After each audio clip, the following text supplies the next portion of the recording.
안녕하세요. 사사이 사람 사는 이야기 오늘의 사연입니다. 안녕하세요. 저는 46살 나미연이라고 합니다. 요즘 여기저기 가보면 예쁘고 잘생긴 사람들이 참 많은 것 같아요. 사실 좋은 인물을 갖고 있다는 것은 사는 데 있어 유리하게 작용하는 것은 사실입니다. 인물이 특출나게 좋다면 그것으로도 사람들의 이목을 집중시킬 수도 있고 그것이 큰 부를 가져올 수도 있으니까요. 하지만 다들 알다시피 삶을 사는 데 있어서 외관이 전부가 아니죠. 저는 어리석게도 그것을 조금 늦게 깨달았습니다. 제 이야기를 해드릴게요. 저희 아버지는 제가 어릴 적 일찍 돌아가셨어요. 하지만 외갓집이 부자였기 때문에 매우 유복하게 잘 자랐죠. 돌아가신 아버지는 그 시절 엄청난 미남이었는데 저는 운 좋게 아버지의 외모를 쏙 빼닮아서 어린 시절부터 굉장히 예뻤습니다. 언제 어디서나 눈에 띌 정도로 말이죠. 초, 중, 고등학교를 지나 대학생 시절까지 저는 언제나 주인공이었어요. 항상 어디를 가나 저에게 모두 친절했고 저도 그걸 알고 즐기기도 했죠. 그런 저의 꿈은 아나운서였습니다. 주변에서 다들 기품이 있게 생겼다면서 아나운서 상이라고 항상 칭찬해 주었거든요. 그리고 저도 그 직업이 저와 잘 어울린다고 생각했습니다.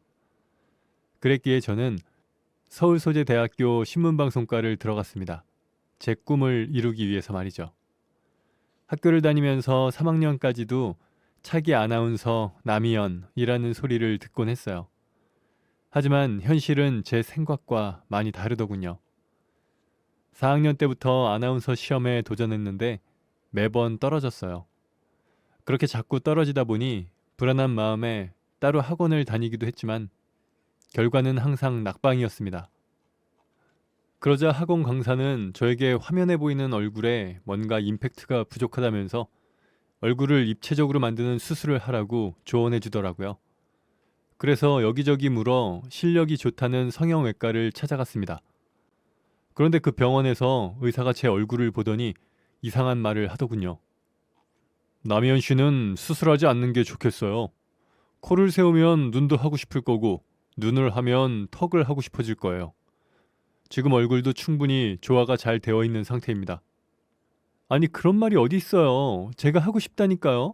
얼굴이 입체적으로 보이도록요. 의사는 환자가 하고 싶다고 다 해주는 사람이 아니에요. 수술 이유도 예상하면서 판단하는 것이 의사가 하는 일입니다. 그래도 제가 계속 아나운서 시험을 봐야 한다며 수술을 고집하자 의사는 저에게 성형을 수단으로 사용하지 말라고 과하면 독이 된다면서 급기야 저를 쫓아내기까지 했습니다. 전 너무나 황당하고 어이가 없어서 그 당시 사귀던 남자친구에게 그 의사 욕을 하며 툴툴거렸습니다. 하지만 남자친구의 반응도 크게 다르지 않았죠. 거봐, 하지 말라니까. 지금도 얼마나 예쁜데 수술할 필요 없어. 좋은 의사 만났네. 좋은 의사는 무슨 내가 내 돈 주고 수술하겠다는데 안 해주는 게 더 이상하지 않아? 그 의사가 보기에도 충분히 예뻤나 보지. 근데 성형수술 하면서까지 아나운서를 꼭 해야겠어? 진짜 고등학교 때부터 내 꿈이었다고 몇 번을 말했어. 안 그래도 자꾸 떨어져서 짜증나 죽겠는데 오빠까지 이럴 거야? 도움을 주지는 못할 망정 수술 안 해준다는 의사나 아나운서를 해야 하냐는 남자친구나 짜증나긴 매한가지더군요. 그럴수록 꼭 아나운서가 되고 싶다는 생각만 들었죠. 하지만 졸업 후로도 계속 시험에 낙방했습니다. 그러다 보니 짜증이 늘고 히스테리가 심해졌고 결국 사귀던 남자친구에게도 차이고 말았죠. 슬슬 주변에서도 아나운서에 목매는 저에게 따끔한 말들을 하기 시작했죠. 해도 안 되는 걸 왜 자꾸 욕심부리냐며 더 나이 먹기 전에 다른 직업을 찾아보라고 하는 사람도 있었고 길을 쓰고 아나운서 되려는 게 결국 좋은 남자 만나서 팔자 고치려는 거 아니냐는 사람도 있었습니다. 시험도 계속 떨어지고 주변에서도 자꾸 이상한 소리를 해대니 저 역시 지치더군요. 심지어 엄마마저 26살 예쁠 때 선 봐서 결혼이나 하라고 하셨죠. 저는 싫다고는 했지만 사실 저도 그게 낫지 않을까 하는 생각도 들었어요. 결국 더 나이 들면 주가 떨어진다는 엄마 말에 등 떠밀린 척 선을 보았고 저보다 6살 많고 돈 좀 있는 남자와 결혼을 하게 되었습니다. 하지만 남편과의 결혼 생활은 딱히 행복하지 않았어요. 결혼 후 2년 동안 몇 번의 유산으로 계속 아이를 낳지 못했죠. 설상가상으로 엄마마저 갑작스러운 사고로 돌아가셨고요. 그리고 30살 때 제 인생을 송두리째 바꾸게 하는 일이 벌어졌습니다. 집에 놀러온 시조카에게 주려고 도넛을 튀기던 중 조카가 가지고 놀던 공을 뜨거운 기름이 담긴 팬에 던져버린 거죠. 즉시 피한다고 했지만 얼굴엔 이미 많은 기름에 튀긴 후였고 저는 화상을 입은 얼굴 한쪽을 부여잡고 바로 병원으로 달려갔습니다. 그나마 바로 치료도 받고 그 뒤로 약도 잘 발라서 자잘한 화상들은 금세 가라앉았지만 오른쪽 볼에 생긴 500원짜리 동전 크기만한 화상 흉터는 계속 사라지지 않더라고요. 유명한 흉터 전문 병원을 찾아가서 레이저 치료도 해보았지만 눈에 띄는 효과는 없었고 성형외과도 찾아가 봤지만 아직 조금 더 두고 본 뒤에 수술을 할지 말지 여부를 정하는 것이 좋겠다고 했죠. 이후 제 모든 관심은 오른쪽 볼에 생긴 흉터에만 집중되었습니다. 지금까지 이 답답한 생활의 낙이 거울을 보고 사진 찍는 것이었는데 그 뒤로는 씻을 때조차 거울은 쳐다보지도 않게 되었어요. 집에서도 진한 화장을 하고 있기도 하고 일부러 머리카락을 길러서 얼굴을 가려보기도 했죠. 하지만 감추려고 할수록 흉터는 더 두드러져 보이기만 했습니다. 저도 제 얼굴을 보는 게 싫은데 예쁜 얼굴이 마음에 들어서 결혼한 남편도 그랬는지 얼굴에 흉터가 생긴 후로는 노골적으로 저를 피하곤 했죠. 사실 결혼을 한 이후 제 나이가 30이 가까워지면서 남편의 태도는 급격히 달라졌어요. 툭하면 짜증을 냈고 저를 보고 혼자 한숨을 쉬곤 했죠. 저는 화상 후에 더 심하게 차가워진 남편과의 관계를 어떻게든 회복시키고 싶어서 정말 열심히 노력했습니다. 하지만 얼굴에 난 상처처럼 쉽게 개선되지 않았죠. 이에 더해 시어머니도 저를 미워했어요. 사실 시댁에서는 결혼 전부터 저를 탐탁치 않아 했거든요. 얼굴만 예쁘고 별 볼 일 없는 아이라고 말입니다. 하지만 남편이 고집을 피워 결혼을 했는데 아이도 낳지 못하니 시어머니의 눈치는 나날이 심해져만 갔죠. 얼굴에 흉터가 생긴 뒤 어느 날 시댁에서 저녁을 먹고 설거지를 하고 있는데 거실에서 텔레비전을 보던 시어머니와 남편의 목소리가 들렸습니다. 제 이야기를 하는 것 같아 귀 기울여 들어보았는데 정말 해도 너무한 이야기를 하더라고요. 얘 선재야, 너 애기 안 가질 거니? 엄마 빨리 너 닮은 손주 보고 싶단 말이야. 아, 제 얼굴에 화상 생기고부터는 얼굴 보면 하기가 싫어. 소름이 확 끼친단 말이야. 아유, 거봐. 여자 얼굴 3년이라고 했지. 제대로 된 아이랑 결혼하라니까. 얼굴만 보고 좋다고 결혼하니까 그렇지. 얼굴은 금방 질린다고 했잖아. 외모 말고 다른 걸 봤어야지.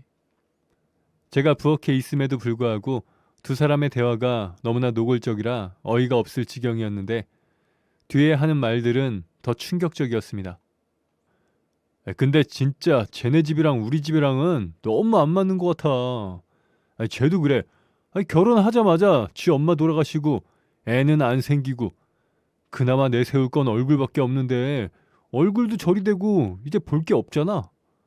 여자 얼굴 3년이라는 말이 딱 맞아. 엄마 말 잘 들을 걸 그랬어. 아이고. 그 대화를 듣고 남편은 이제 저에게 애정이라고는 눈꼽만큼도 없다는 걸 깨달았습니다. 결국 저는 이혼을 결심하게 되었고 32살에 남편과는 합의 이혼을 했죠. 그렇게 혼자가 된 저는 거의 고립 상태로 혼자 지냈습니다. 얼굴에 작은 흉터 하나 생긴 것이 뭐 그렇게까지 고립될 일이냐 하실 수도 있지만 지금까지 얼굴에 상당히 자신이 있었는데 그것 때문에 남편이 저에게 정이 떨어졌다는 소리를 듣고 이혼하게 되었으니 제 자존감은 바닥을 친 상태였어요. 사람들을 만나고 싶지 않았습니다. 얼굴에 커다란 흉터가 생기니 미녀에서 갑자기 괴물이 된 것 같은 느낌이었어요. 밖에 나가면 동경의 눈빛으로 저를 바라보던 사람들이 전부 흉측한 얼굴을 가진 여자라고 뒤에서 숙덕거리면서 손가락질 하는 것 같았죠. 하지만 먹고는 살아야겠기에 저는 집에서 할 수 있는 일을 찾다가 출판사에서 원고 교정 보는 일을 하게 되었습니다. 대부분 이메일이나 드라이브를 이용해 일을 하다 보니 집에서 충분히 할 수 있는 일이었죠. 외출은 최소한으로 했어요. 식자재 대부분도 배달을 시켰고 산책도 밤에 모자를 쓰고 잠깐 나갔다 오는 정도였습니다. 그런데 어느 날 저녁 모자를 푹 눌러 쓰고 바닥만 보고 산책하다가 자동차와 부딪히게 되었죠. 운전자는 차에서 바로 내려 괜찮은지를 물었지만 사람과 마주쳤다는 것이 더욱 불편했던 저는 세게 부딪힌 것도 아니고 다친 것도 없는 것 같으니 괜찮다고 하고 집으로 발걸음을 옮겼습니다. 어서 그 자리를 피하고 싶다는 생각만 들었거든요.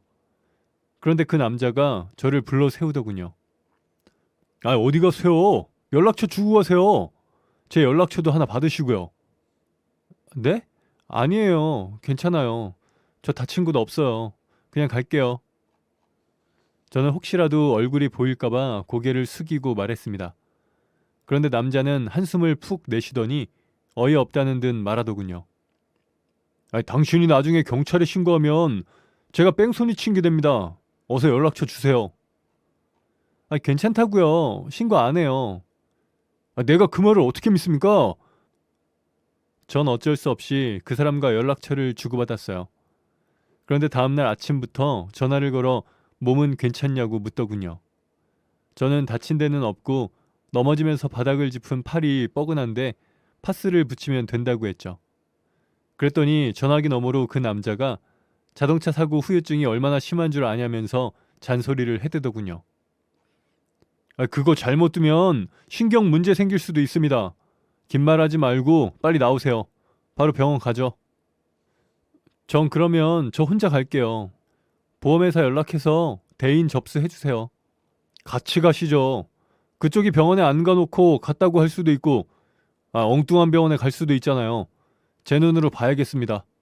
그 남자는 어찌나 깐깐한지 제가 아무리 말을 해도 함께 병원을 가야 한다고만 말했고 할 수 없이 저는 낮에 외출하게 되었죠. 늘 그렇듯 피부 화장을 하고 머리로 얼굴을 가리고 그 남자와 함께 병원으로 갔습니다. 그런데 생각보다 제 부상이 심각했어요. 넘어지면서 팔에 살짝 금이 가고 인대도 다쳤다고 깁스를 해야 한다고 하더라고요.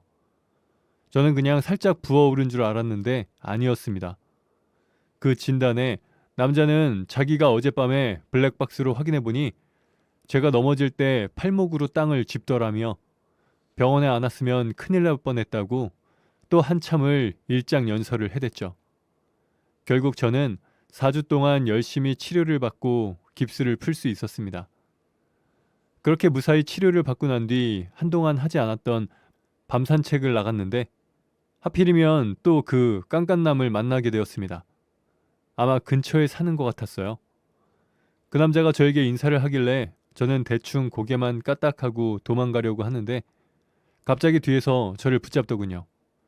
그 남자의 불쾌한 행동에 이번엔 짜증이 났고 저는 매우 신경질적으로 말했습니다. 아, 진짜 귀찮게 왜 이래요? 치료 다 받았고 이제 그쪽이랑 볼 일 없잖아요. 나 몰라요? 알 텐데. 알죠. 얼마 전에 사고 난 차주요. 내 팔 금가게 만든 남자. 그 남자는 제 대답을 듣더니 한참을 웃었습니다. 그러더니 학동역 최완수 성형외과 기억나죠? 그러고 보니 그때 성형 안 해준 그 의사더군요. 전 조금 놀라기도 하고 민망하기도 해서 차분한 목소리로 그 남자에게 말했습니다. 네. 그런데 10년이 다 되었는데 절 어떻게 알아보셨어요? 그대로니까 알죠. 목소리도 그렇고 단아한 이목구비도 그렇고. 아니, 사실 처음엔 긴가민가 했는데 병원 가서 이름 쓰는 거 보고 확신했어요. 저한테는 남희연 씨가 상당히 기억에 남는 환자였거든요. 네. 제가 말한 대로 성형수술 하나도 안 했네요. 잘했어요. 근데 그 사이에 작은 흉터가 생겼네. 이거 왜 안 없애고 있어요? 제가 치료해 줄까요? 그 선생님의 말에 저는 또다시 작아지는 기분을 느꼈습니다. 그대로는요, 흉측해졌죠. 얼굴 믿고 까불다가 다 망친 것 같아요. 그러자 그 남자는 잠시 고개를 갸웃하더니 빙그레 웃으며 입을 열었습니다. 내가 그때 그랬죠. 성형을 수단으로 생각하지 말라고요. TV에 이목구비 또렷하게 나오려고 성형한 사람들 사실 일상에서 보면 엄청 이상해요. 성형 여러 번 한 연예인들 보면 부자연스러운 사람들 있잖아요. 그렇게 되는 거죠. 하지만 성형외과에 오는 사람들은 다 예뻐지려고 오는 사람들이잖아요. 제가 의아한 표정으로 묻자 그 남자는 진지하게 대답했습니다. 난 성형외과를 선택한 게 엄마 때문이었어요. 내가 어릴 때 엄마 손목에 큰 흉터가 생겼는데 그 뒤로 한여름에도 반팔을 입지 않으시더라고요. 항상 옷소매를 길게 늘어뜨리는데 온 신경이 집중되어 있었죠. 다른 것보다 엄마 손목을 가리는 게 1번이 된 거예요. 그러다 보니 성격이 변하더라고요. 많이 예민해지고. 그 흉터만 없으면 예전에 엄마가 될 것 같았어요. 그래서 성형외과를 선택한 거였죠. 잠시 숨을 고르는 듯한 남자는 이번엔 왠지 모를 슬픈 표정을 지으며 계속 말을 이어나갔습니다. 그런데 요즘 성형을 보면 좀 걱정되는 부분이 있어요. 성형을 단지 미용으로 생각하는 사람들이 참 많더라고요. 성형이라는 것도 치료인데 목적을 이루기 위한 편법 같은 걸로 악용되는 게 싫어요. 그래서 병원이 잘 안 되는 걸 수도 있지만요. 사실 웬만큼 못생긴 사람 아니면 다 괜찮다고 성형 안 해준다고 하고 돌려보내거든요. 그날 그 남자와 잠시 이야기를 하면서 느낀 점은 이분은 한결같구나 하는 생각이었습니다. 그리고 오래전 그 선생님에게 화가 났던 저는 이번엔 선생님의 말을 알 것도 같았죠. 그날 이후로도 산책을 하다가 선생님을 종종 마주쳤고 자연스럽게 이런저런 이야기도 주고받았습니다. 사실 선생님은 제 얼굴의 흉터를 별로 개의치 않아 하는 것 같아서 왠지 모르게 편했어요. 그렇게 저희는 서로 개인사를 풀어놓을 정도로 친해졌죠. 그런데 알고 보니 선생님도 이혼을 했더군요. 돈 잘 버는 성형외과 의사인 줄 알았는데 결혼하고 보니 돈을 못 버는 걸 알고 이혼하자고 하더라고요. 전 예뻤던 얼굴이 못생겨져서 이혼당했는데 지금도 예쁘다니까요. 그리고 이런 흉터는 성형해준다고요. 그 말에 저는 진짜 없애는 게 가능하냐고 물었습니다. 유명한 상처치료 전문 병원에도 가보았는데 제대로 없애주지는 못했다고 하면서요. 선생님은 자세한 설명은 병원에서 해주겠다며 와보라고 했고 전 다음날 그의 병원으로 갔습니다. 한참 동안 제 상처를 요리조리 들여다보던 선생님은 저에게 큰 희망을 주었죠. 완벽히 없어지지는 않아요. 그래도 수술하고 관리 좀 더 하면 많이 나아질 거예요. 우선 피부결은 수술을 해야 하고 이후에는 관리하면서 색이 옅어지게 하는 거죠. 뿅 하고 마법처럼 나아지는 건 아니니까 시간 길게 잡고요. 알았죠? 그래도 몇 달 지나면 화장으로 커버 가능할 거예요. 한동안 그의 말대로 꾸준히 치료를 받으니 평생 없어지지 않을 것 같던 흉터가 정말로 점점 나아지더군요. 그리고 저는 그 과정에서 지금까지 써온 일기를 에세이 형식으로 바꾸어 원고 교정을 봐주던 출판사에 투고했습니다. 주제는 건방져 썼던 예쁜 나에 대한 이야기였죠. 사실 판매를 하겠다기보다는 그냥 기록으로 남겨두고 싶었던 거였어요. 혹시라도 또 거만해지거나 나태해지는 나를 발견했을 때 다시 보기 위해서 말이죠. 그런데 출판사에서 원고가 괜찮다면서 조금만 판매를 해보자고 연락이 왔습니다. 그렇게 계약을 하게 되었고 제 책이 서점에 나오게 되었죠. 출판 후 눈에 띄는 판매고는 없었지만 의외의 곳들에서 연락이 오더군요. 그중 하나가 제 책을 기반으로 강연을 해달라는 거였어요. 그 요청에 사람들 앞에 서고 싶었던 옛날 꿈이 생각났고 저는 흔쾌히 그 요청을 수락했습니다. 그런데 생각보다 반응이 괜찮아서 그 뒤로도 몇 번의 강연을 하게 되었고 나름 유명인사가 되었죠. 그렇게 3년 정도의 시간이 흘렀을 때 어떻게 알았는지 전 남편이 연락을 해왔어요. 아마 돌아다니는 강연 영상을 본 듯했죠. 아, 요즘 잘 나가더라. 얼굴 흉터도 없어졌던데 어떻게 한 거야? 아, 예전엔 치료 안 하고 그냥 두더니 아, 진작하지 그랬어. 오랜만에 밥 한 끼 할까? 아, 우리가 못 볼 이유는 없잖아. 몇 년 만에 전화를 걸어 능글맞은 말만 하는 전 남편에게 소름이 끼쳤지만 딱히 밥 한 끼 못할 이유는 없다는 생각이 들었어요. 그래서 알겠다며 만나자 하고는 전화를 끊었죠. 잠시 후 전 남편은 유명 레스토랑 주소를 문자로 보내왔습니다. 그렇게 저와 전 남편은 이혼 후 처음 만나 식사를 하게 되었죠. 헤어진 남자친구가 연락을 하면 목적은 단 하나라고 하더니 전 남편도 크게 다르지 않더군요. 와인 한잔하면서 분위기를 잡더니 옛 추억이 어쩌고 저쩌고 추억팔이를 해댔습니다. 그러더니 갑자기 저를 빤히 쳐다보면서 말했죠. 야, 얼굴 깜쪽 같네. 더 예뻐진 것 같다, 야. 이혼할 때보다 몸매도 더 좋아진 것 같은데? 아, 몸매도 뭐 한 거야?